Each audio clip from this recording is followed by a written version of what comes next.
Merci de nous suivre sur la télé au Temple de la démocratie à la une de cette édition. Le président de la République, Félix-Antoine Tshisekedi Tshilombo, a pris part le dimanche à la 5e réunion de coordination des comités économiques sous-régionaux à Nairobi. Et puis, nouvelle mise en place au sein de la police nationale congolaise, le nouveau commandant de la police provinciale de Kinshasa et le nouvel inspecteur général de la police ont pris officiellement leurs fonctions ce lundi au cours d'une cérémonie organisée au ministère de l'Intérieur en présence du vice-premier ministre de l'Intérieur, Sécurité et Affaires coutumières, Peter Kazadi. 9e jeu de la francophonie à Kinshasa, le Premier ministre Jean-Michel Sama Lukonde a reçu officiellement les clés de tous les ouvrages construits et réhabilités au stade de martyr de la Pentecôte. Voilà tout pour les titres. Merci d'être avec nous. Je viens de l'énoncer en titre, le chef de l'État Félix-Antoine Tshisekedi Tshilombo a pris part à la 5e réunion de coordination de comités économiques sous-régionaux organisés à Nairobi sous les thèmes « Accélération de la zone de libre-échange africaine ». Dans sa communication, le président de la République et président en exercice de la SADC a relevé les prouesses réalisées par son bloc dans les domaines du social, les infrastructures, des finances, de l'environnement et des institutions. Suivez. Au deuxième semestre de chaque année, l'Union africaine a pris l'habitude d'organiser une réunion conjointe entre son bureau et les présidents des 5 communautés économiques régionales. Cette année, les présidents de la CEDEAO, Bola Tinubu, son collègue de pays sahélo-sahalien, Ali Bongo Ondimba, président en exercice de la CEEAC, Abdel Fattah al-Sisi pour l'UA-NEPAD et Félix-Antoine Tshisekedi Tshilombo, président en exercice de la SADC, se sont réunis à Nairobi pour faire l'évaluation de l'intégration régionale au sein de leurs blocs sous-régionaux respectifs. S'exprimant en premier au cours de la séance d'ouverture, le président de la Commission de l'Union africaine, Moussa Faki Mahamat, a salué les efforts d'intégration réalisés en Afrique et a appelé les autres États retardataires à ratifier les instruments juridiques internationaux ad hoc. Le même appel a été lancé par l'hôte du sommet, William Ruto, et le président de l'Union africaine, Azali Assoumani. Président en exercice de la SADC, une des communautés économiques régionales les plus dynamiques d'Afrique, le président Félix-Antoine Tshisekedi Tshilombo a fait part des prouesses d'intégration au sein de l'espace SADC sur les plans social, commercial, infrastructurel et politique. Il a appelé ses pairs à doubler d'efforts pour réaliser les rêves de l'intégration sur les continents africains. Je voudrais souligner que l'intégration économique continentale reste la stratégie clé qui nous permettra d'étendre nos marchés, d'élargir l'espace économique du continent et de récolter les bénéfices des économies d'échelle pour la production et le commerce. Je crois que le rêve d'intégration de l'Afrique est non seulement réalisable, mais aussi qu'il peut et doit être accompli dans un délai le plus court.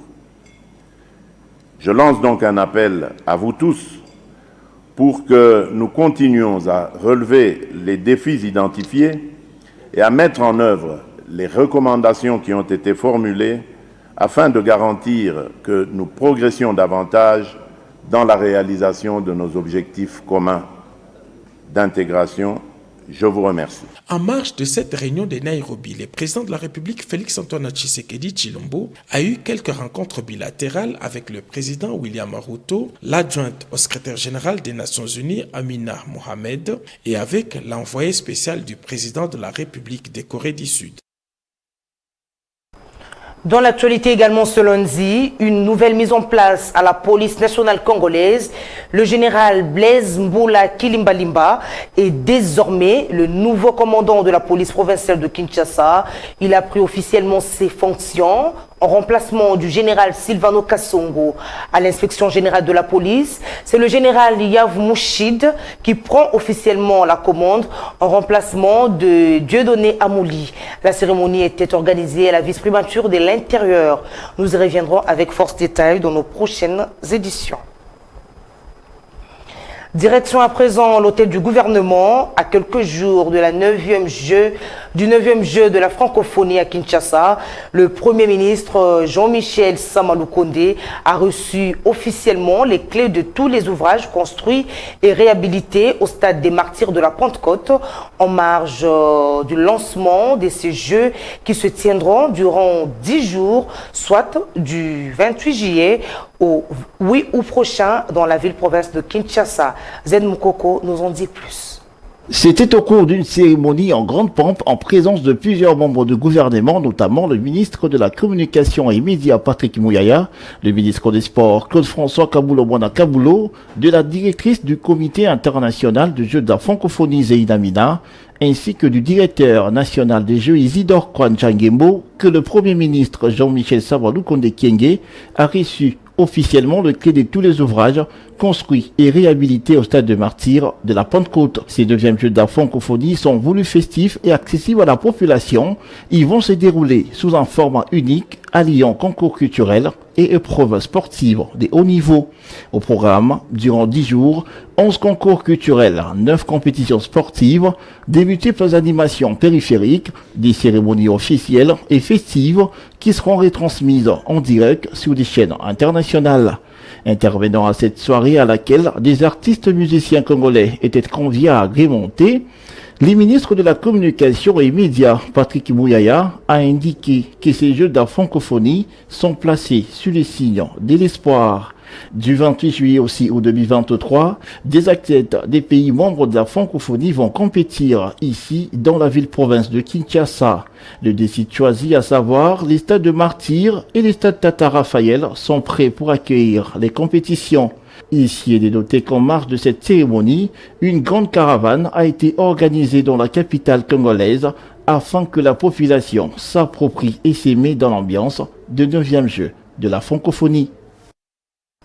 Sachez que bien avant la cérémonie de la remise des infrastructures, une caravane de mobilisation était organisée dans 5 grandes communes de la ville-province de Kinshasa pour ces 9e jeux de la francophonie voulus festifs et accessibles à toute la population.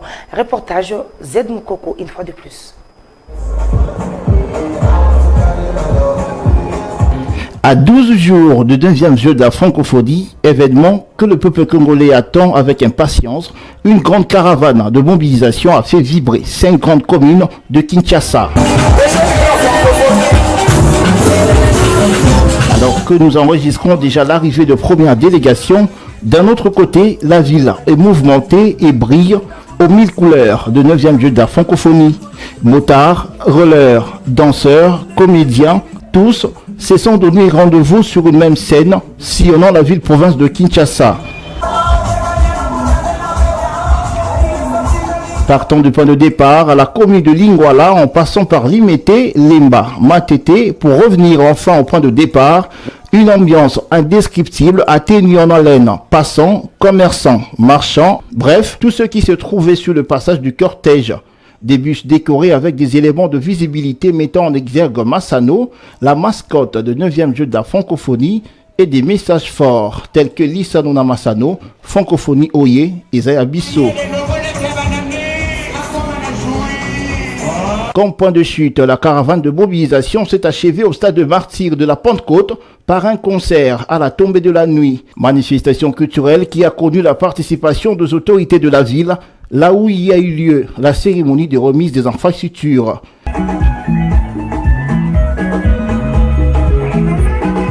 Signalant que toute cette activité a été diffusée en direct sur la chaîne nationale qui a testé à cette occasion le matériel de retransmission nouvellement acquis pour la couverture de 9e jeu de la francophonie.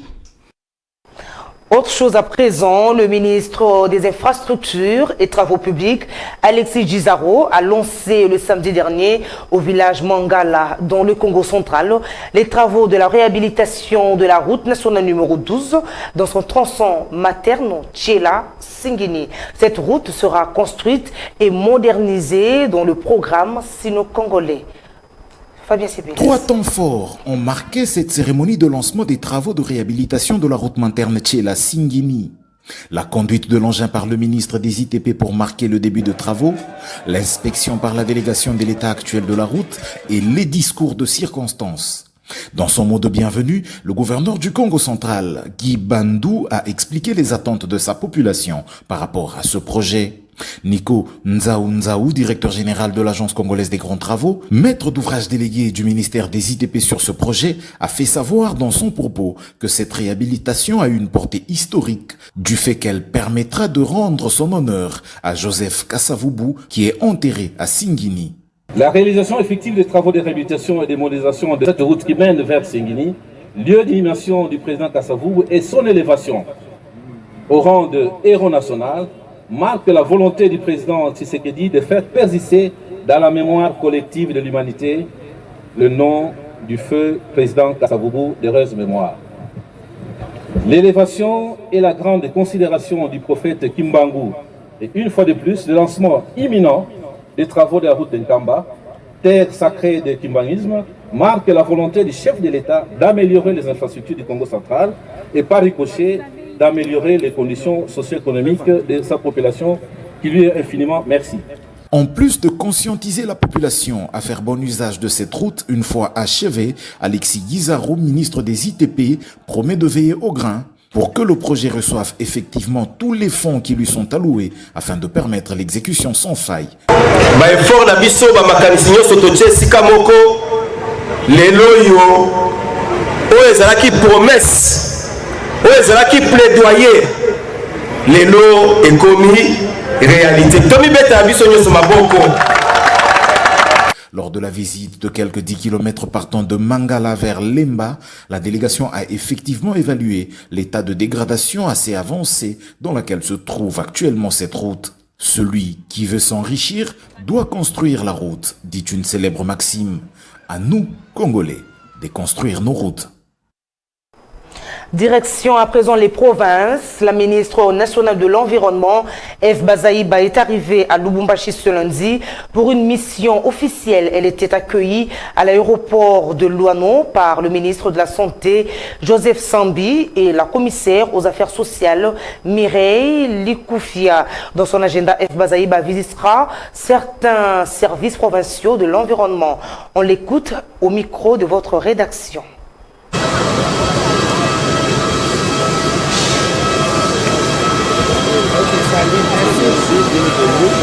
Oui, je suis pour une mission officielle de contrôle des installations classées et de toutes sortes, et puis une mission de routine pour voir tout ce qu'il y a comme service environnemental, comment est-ce que ça fonctionne. Environ une semaine, j'en ai pour 2 provinces, le Haut-Katanga et le Lualaba.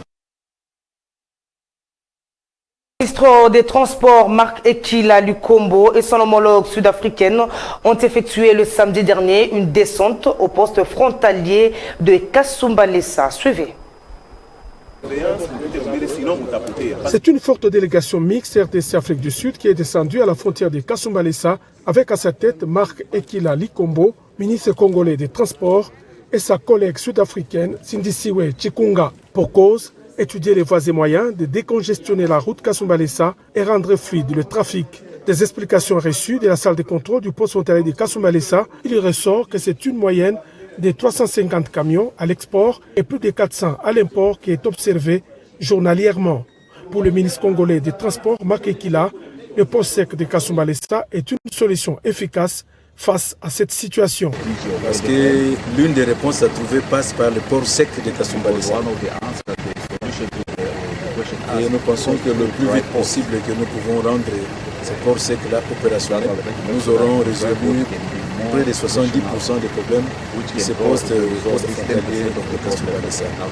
Je suis heureux de dire également ici que dans le cadre de la coopération avec la République sud-africaine, il y a une firme sud-africaine effectivement qui va travailler avec le GFM pour la réalisation de ce grand projet intégrateur attendu au niveau de la santé. La partie sud-africaine, par la voix de la ministre Sindisiwe Chikunga, quant à elle, souhaite l'informatisation des démarches administratives pour faciliter la sortie et l'entrée des camions. it's possible to automate things. C'est aussi possible d'automatiser les choses. Send À travers la to the technologie que les port informations earlier, puissent être envoyées directement au niveau des so that by the time the truck arrives, they already have all the information. Quand les camions arrivent déjà, vous, au niveau de la frontière, vous avez déjà les informations. De retour à Lubumbashi, le ministre congolais des Transports, sa collègue sud-africaine et l'ambassadeur congolais en Afrique du Sud ont été reçus par le vice-gouverneur de province Jean-Claude Kamfwa Kimimba au gouvernorat pour un échange. Pour se rendre compte de l'effectivité de la phase 1 du projet PRISE, une mission de supervision du comité de pilotage et suivi des travaux d'adduction d'eau potable du volet urbain et rural s'est rendue du 25 juin au 2 juillet dernier dans les provinces du Kasaï oriental, le Kasaï central et dans la Lomami. Reportage Léon Kalombo. Déterminé pour représenter la population du territoire de Calais à l'Assemblée nationale, c'est une résolution qu'a prise le professeur Jean-Claude Moubalama Zibona. Et pour la matérialiser, ce futur locataire de l'Assemblée nationale est allé déposer sa candidature au bureau territorial de la CENI ce samedi 15 juillet 2023, accompagné par une forte délégation de milliers de personnes, amis et notables locaux, signe d'un soutien indéfectible à ce candidat potentiel et digne fils du territoire de Calais. Dès son passage à Cachette, le professeur Jean-Claude Moubalama a payé la facture des frais de la maternité à plusieurs femmes qui étaient en difficulté de se payer la facture au sein du centre de santé de Kacheke. Témoignage.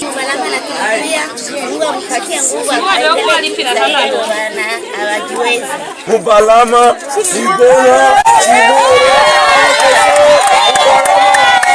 À l'occasion toujours du dépôt de sa candidature, le professeur Jean-Claude Moubalama Zibona a remis une enveloppe consistante aux deux équipes locales de football qui ont livré un match au stade à Ihoussi, toujours dans ces territoires.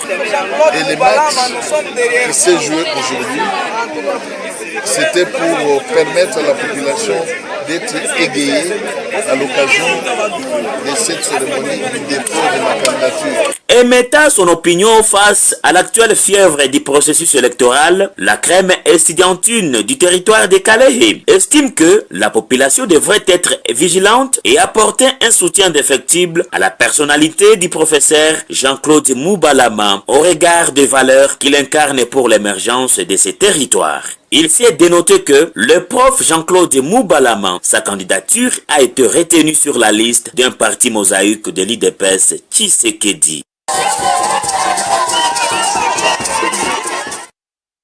Nous sommes partis vite en besogne. Là, vous venez plutôt de suivre le dépôt de candidature du professeur Jean-Claude Moubalama Zibona au territoire de Calais. Autre chose à présent, grâce à son dynamisme en tant que femme très engagée dans les actions à caractère social, Sylvie Chituka, digne fille de la Lukunga et secrétaire générale adjointe du mouvement international des femmes dynamiques d'Afrique, a été décorée ambassadrice du Congo. C'était le week-end dernier au Palais du Peuple. Reportage Elisabeth Chopé. Sylvie Chituka, digne fille de Lukunga et secrétaire générale adjointe du mouvement international d'Afrique, a été décorée ambassadrice de la paix à travers le monde pour son dynamisme en tant que femme entrepreneuse évoluant en République démocratique du Congo. Ils ont créé des emplois. C'était au cours d'une cérémonie organisée le week-end dernier dans la salle de spectacle du Palais du Peuple en présence de plusieurs femmes et autres invités de marque. Enthousiasmée par cette marque de reconnaissance, Sylvie Chituka a vivement loué l'initiative et dédié son trophée aux femmes de Lukunga, grâce à qui ses efforts ont été reconnus. Que nous sommes allés dans chaque coin pour pouvoir sensibiliser les femmes. Elles sont venues jusqu'à nous et elles ont été formées. Et maintenant, on est en train de créer des groupements d'intérêt économique. Donc elles ont répondu, elles ont été courageuses, elles ont été formées. Elles quittent de l'informel pour être formalisées et je les encourage, mais vraiment vivement à continuer parce que le chemin est encore lent. Pour sa part, le chancelier Modeste Tshomba a dans son allocution encouragé les femmes lauréates sélectionnées à multiplier les efforts. Avec qualité des ambassadrices de la paix à travers le monde,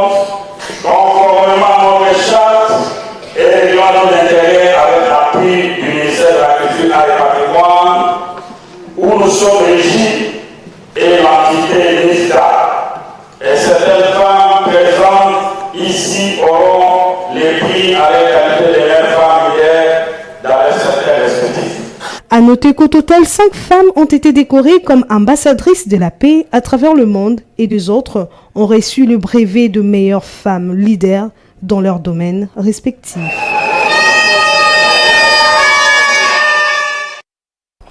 En religion, l'église centre communautaire chrétien pour l'adoration que dirige le révérend pasteur Jean-Pierre Mungaza a clôturé la convention des jeunes qui s'est tenue du 14 au 16 juillet dernier à Kinshasa. Reportage Christian Bonsoy. Débuté le vendredi dernier à l'église centre communautaire chrétien pour l'adoration, la convention des jeunes s'est clôturée ce dimanche 16 juillet 2023 où le pasteur Diemersi Matondo, le premier orateur du jour, a prêché sur les sous-thèmes de gloire en gloire. Le deuxième orateur du jour, le pasteur Daniel Onésime, a quant à lui axé sa prédication sur les sous-thèmes la gloire de Dieu et la nudité d'Adam.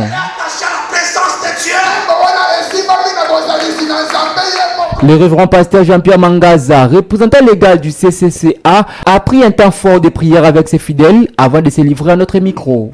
Vraiment, nous souhaitons que nous puissions dans l'avenir, même toute l'Église de Dieu, puisse mettre une action particulière sur la jeunesse. Parce que l'avenir de demain, l'avenir dépend de ce que nous aurons fait de la jeunesse aujourd'hui. C'est pourquoi j'estime que vraiment c'est le message qui a été distillé ici à travers tous les orateurs qui sont passés, excite les jeunes à se donner à Dieu, excite les jeunes à chercher plutôt à voir la gloire de Dieu qu'à chercher le bonheur du monde. Notons par ailleurs que cette convention des jeunes avait pour objectif la préparation de la jeunesse du CCCA à la gestion de leur ministère. Avant de se quitter, je vous laisse à présent suivre cette communication de la Direction générale des impôts lue par Manuela Kitalongoy. La Direction générale des impôts rappelle aux contribuables relevant de la direction de grandes entreprises, des centres des impôts ainsi que de sièges modélisés et modernisés des directions provinciales des impôts qui, conformément à la législation fiscale en vigueur, le paiement du deuxième acompte provisionnel de l'impôt sur les bénéfices et profits IBP de l'exercice fiscal 2024/revenu 2023 intervient le lundi 31 juillet 2023. Le montant du dit acompte représente 20% de l'impôt déclaré au titre de l'exercice comptable 2022, augmenté des suppléments d'impôts éventuels établis ou reconstitués d'office en cas d'absence des déclarations par l'administration des impôts au titre du dit exercice, que ces sommes fassent ou non l'objet de contestation. Leur attention est attirée sur le fait que le défaut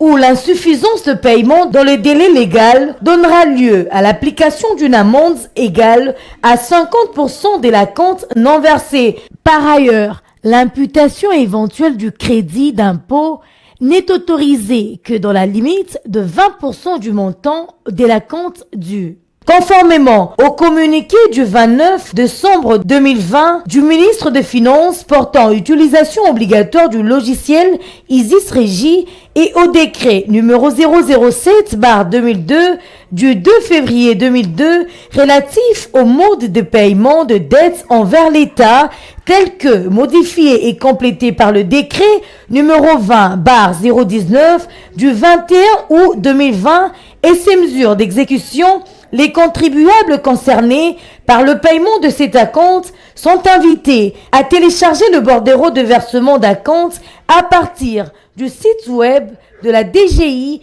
à l'adresse www.dgi.gouv.cd.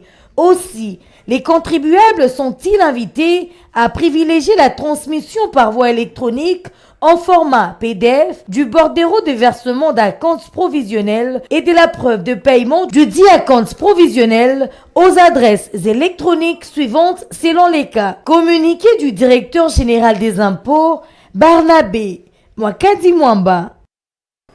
Place à présent au rappel de titres. Le président de la République, Félix-Antoine Tshisekedi Tshilombo, a pris part le dimanche à la 5e réunion de coordination des comités économiques sous-régionaux à Nairobi. Nouvelle mise en place au sein de la police nationale congolaise. Le nouveau commandant de la police provinciale de Kinshasa et le nouvel inspecteur général de la police ont pris officiellement leurs fonctions ce lundi en présence du VPM de l'Intérieur, Peter Kazadi. Vous aviez également suivi dans cette édition 9e jeu de la francophonie à Kinshasa. Le Premier ministre Jean-Michel Samalou Kondé a reçu officiellement les clés de tous les ouvrages construits et réhabilités au stade de martyr de la Pentecôte. Voilà, c'est la fin de cette édition du journal.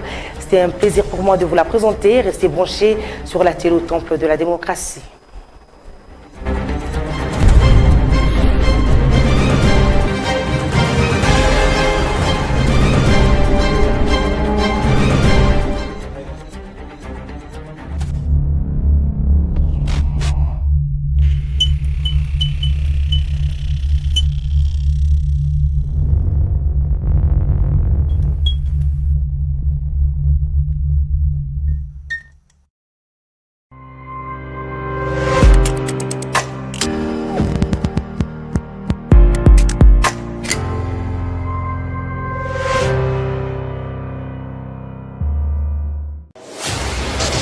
Depuis Naebi Makala, Makamo et Salamana, merci.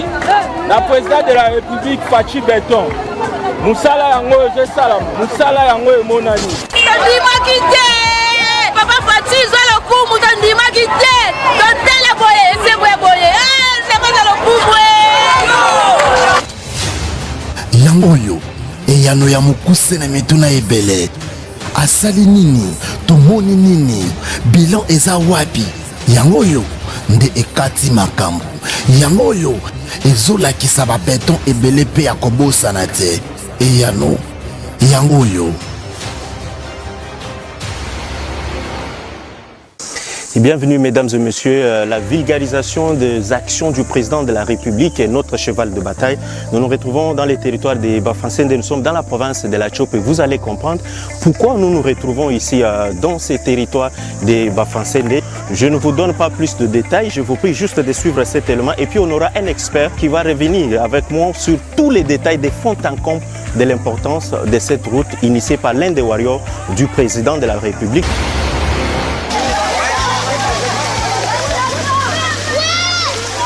Pour la toute première fois de leur vie, ces habitants de Bavakeza viennent de voir un véhicule.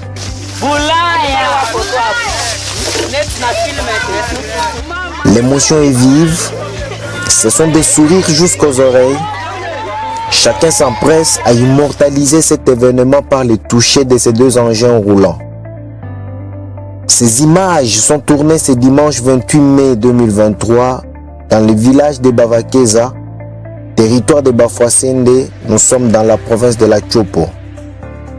Ces paysans doivent leur bonheur du jour au dieu Félix Tshisekedi et Christophe Basseya Nenanga, initiateurs des travaux de reconstruction de la route d'intégration régionale dite Corridor Oriental, qui a permis à ces véhicules de réjouir toute une contrée. Misala ya boye tomona nano te tokaka nde koloba salema boye tomona nano te sili komona nde tomoni lokola tomoni awa tozaki na grand souffrance zele ezalaki te. Tulikuwa natembea na mugulu vile ilikuwa tena ilikuwa tushinda vile, lakini ukakamata kinga hata kinga normalement tuna mtu anazile tu kinga kunjia mtu kazali koleka te depuis 1954 nde mtu katika koleka lelo tokomi na facilité ya kokoma zero lelo kaso bimi na moto awo komi zero ya fati beto au meva kaka ya continuer na mosala na eti to bakisele lisusu manda mosusu. Ils ont tout dit.